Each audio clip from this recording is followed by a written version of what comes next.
जनसंख्या नियंत्रण को लेकर कोई कानून आ सकता है क्या, अगर बीजेपी दबाव बनाती है? अगर बीजेपी की तो यही राय है कानून को लेकर। देखिए, एक बात सबसे पहले समझना जरूरी है कि बीजेपी और जेडीयू दो अलग अलग पार्टियां हैं, और जब पार्टियां अलग अलग होती हैं तो कई मुद्दों पर विचारधारा भी अलग अलग होती है। अगर हर एक मुद्दे पर एक ही विचारधारा हो तो फिर दो पार्टियां क्यों, एक ही पार्टी क्यों नहीं हो जाएगी?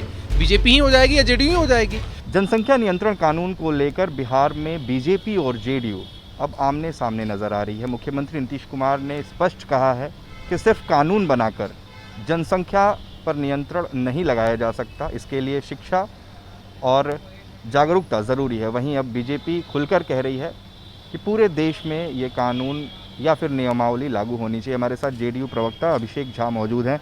अभिषेक जी, आप लोग तो कह रहे हैं कि कानून से कुछ नहीं होने जा रहा, बीजेपी के विधायक कह रहे हैं संजीव चौरसिया की भाई शिक्षा और जागरूकता तो पहले से चली आ रही है लेकिन उसका कुछ परिणाम नहीं निकला, तो यूपी की तरह पूरे देश में ये कानून या नियमावली होनी चाहिए। देखिए, पूरे विश्व में दो मॉडल इसके लिए लागू हैं। एक जहां पर कानून बनाया जाता है और लोगों को बाध्य किया जाता है कि आप इस कानून का पालन करिए। आप एग्जाम्पल के तौर पे चाइना जैसे देश को देख सकते हैं। और दूसरा है कि जागरूकता फैलाकर लोगों में शिक्षा को बढ़ावा देकर ऐसी जागरूकता आए कि लोग खुद से ही प्रजनन दर को कम कर लें। तो चाइना की स्थिति हम सब लोग देख रहे हैं। नीतीश कुमार जी ने साफ साफ कहा है ना कि सिर्फ कानून बनाकर हम इस पर काबू नहीं पा सकते हैं, और बिहार एक रोल मॉडल के रूप में इसमें शामिल हुआ है। तथ्यों के आधार पर भी अगर आप समझेंगे तो आप चीज़ें अच्छे से एनालाइज कर पाएंगे।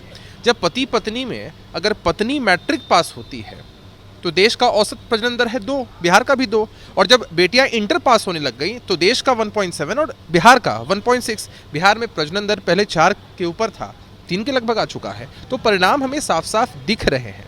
अब ये समझिए ना कि किसी के घर में बीमारी नहीं होनी चाहिए, लेकिन मान लीजिए किसी को कोई बीमारी होती है और घरेलू उपचार से अगर वो बीमारी ठीक हो रही है, सुखद परिणाम आपके सामने आ रहे हैं, तो फिर शायद एलोपैथिक दवा की तरफ कोई नहीं बढ़ता है। तो हमें जागरूकता फैलाने पर विश्वास रखना चाहिए, और अगर ये चीज़ हमें फ़ायदा दे रही है तो पूरे देश में इस मॉडल को लागू किया जाना चाहिए, ऐसा हमारा सुझाव है। ये तो आप दावा कर रहे हैं, आंकड़े बता रहे हैं, लेकिन आपके ही सहयोगी हैं बीजेपी ना, वो तो इस बात को नहीं मान रहे। बीजेपी के कई मंत्रियों ने खुलकर समर्थन किया यूपी सरकार का जो फैसला है। विधायक कह रहे हैं जो कि सह प्रभारी भी हैं यूपी के, उनका कहना है कि भाई ये सब तो पहले से चला आ रहा है, अब इसमें कुछ हो नहीं रहा। तो आखिर फिर वजह क्या है कि बीजेपी भी आपका समर्थन नहीं कर रही है? देखिए, एक बात सबसे पहले समझना जरूरी है कि बीजेपी और जेडीयू दो अलग अलग पार्टियां हैं, और जब पार्टियां अलग अलग होती हैं तो कई मुद्दों पर विचारधारा भी अलग अलग होती है। अगर हर एक मुद्दे पर एक ही विचारधारा हो तो फिर दो पार्टियां क्यों, एक ही पार्टी क्यों नहीं हो जाएगी? बीजेपी ही हो जाएगी या जेडीयू ही हो जाएगी? तो इस मामले पर हमारे नेता नीतीश कुमार जी ने अपना मंतव्य स्पष्ट किया है। अब भारतीय जनता पार्टी के लोग भी कुछ कह रहे हैं, सुझाव के रूप में कह रहे हैं या अपनी बात को कह रहे हैं, उस बात पर स्पष्टीकरण हमें क्या देना है? हमने तो भाई अपनी बात कही है, हमने अपने आंकड़े बिहार के अंदर के पेश किए हैं ताकि हम इस बात पर और जोर दे सके कि हाँ, सचमुच जागरूकता इसका एक प्रमुख उपाय है। क्या बिहार में जनसंख्या नियंत्रण को लेकर कोई कानून आ सकता है क्या, अगर बीजेपी दबाव बनाती है? अगर बीजेपी की तो यही राय है कानून को लेकर। देखिए, भविष्य में क्या होना है नहीं होना है भविष्य के गर्भ में छुपा होता है। अभी जब ये मामला छिड़ा जनसंख्या नियंत्रण के बारे में, तो हमने हमेशा इस बात की वकालत की है कि हमारा देश बहुत आबादी वाला देश है, हमारे पास सीमित संसाधन भी है, तो निश्चित रूप से जनसंख्या जो है वो नियंत्रित होनी ही चाहिए।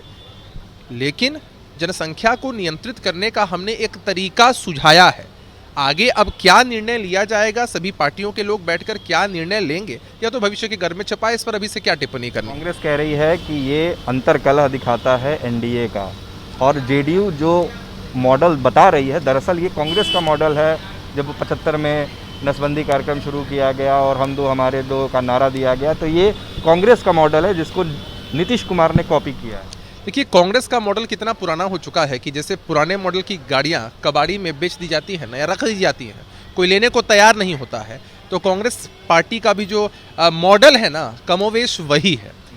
अब ये है कि ये सब मुद्दे राजनीति के लिए नहीं होते हैं। आप भी इस चीज़ की गंभीरता को समझते हैं कि जनसंख्या नियंत्रण अब हमारे देश के लिए कितना ज़रूरी है। नहीं तो आने वाली स्थिति, हमारा जो अगला जनरेशन है उसके लिए स्थिति बहुत भयावह हो जाएगी। तो ऐसे मुद्दों पर राजनीति नहीं होनी चाहिए, लेकिन कांग्रेस पार्टी कभी बाज आई है? आज तक कभी बाज नहीं आई है। तो जेडीयू का साफ मानना है कि जनसंख्या नियंत्रण ज़रूरी है, लेकिन कानून इसका रास्ता नहीं है।